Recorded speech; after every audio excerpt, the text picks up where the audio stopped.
Okay, Renaissance.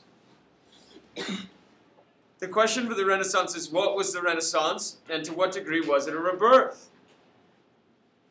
Now what we'll see is that some historians, and we looked at Jacob Burckhardt, who invents this idea of the Renaissance, way later, 200 years later, he's a historian who looks back and says, there was a Renaissance, and it began to happen in the 14th and 15th and into the early 16th centuries in Italy.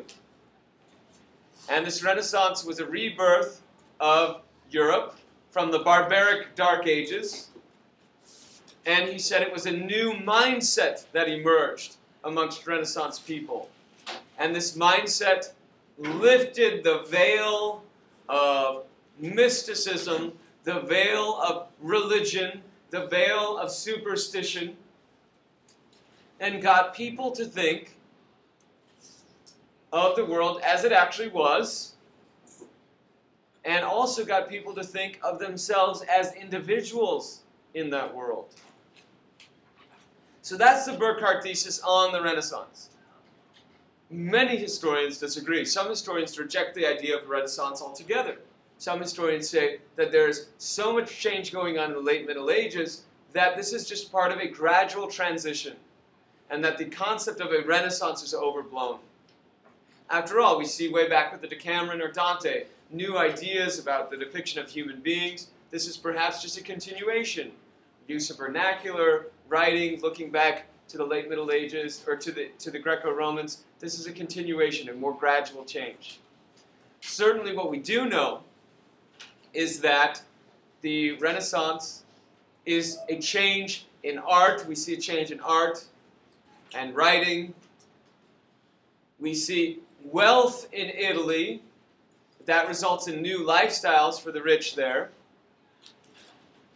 But across Europe as a whole, we see a continuation of the Middle Ages of several key factors.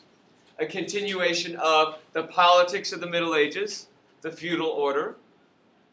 A continuation of the economics of the Middle Ages, the trade that had developed before the Renaissance. A continuation of the educational systems of the Middle Ages. For example, the universities, Oxford and Cambridge in England, for example, were created in the Middle Ages and remain the major universities across Europe. We see a continuation of the laws of the Middle Ages. So we don't see dramatic changes in politics or legal matters, in economics. We do see changes in ideas and in art and culture. And so that's how Renaissance is, to some degree, a rebirth. So what is this new way of looking at the world and thinking? In a word, humanism. Renaissance humanism is focusing on the Greeks and the Romans, their art, their culture, renewing interest in the classics, the Greeks and Romans, and the way they thought. The way the Greeks and Romans thought about philosophy, and the way the Greeks and Romans thought about human beings. The language they used, the Latin of the Romans, for example, was this beautiful, beautiful orations describing humans and human emotions and human dignity. So Renaissance thinkers are trying to look at that as a model and reclaim, rebuild that old mindset of the Greeks and Romans. And so that's what humanism is. It's an artistic movement, it's a cultural movement, it's an intellectual movement that looks back to the Greeks and Romans as a model, Greeks and Romans as a model, and then tries to build on it, replicate it. So what we'll look at from now on are all these following things are examples of humanism, or aspects of humanism. Petrarch, for example, is an early humanist. He's an Italian poet and writer, and so he will be writing these poems, for example, Petrarchian sonnets. It's a type of sonnet or poem. And these will be very intimate, very personal. They'll be about love and emotion and feelings. Renaissance ideas. These are all aspects of that humanistic worldview.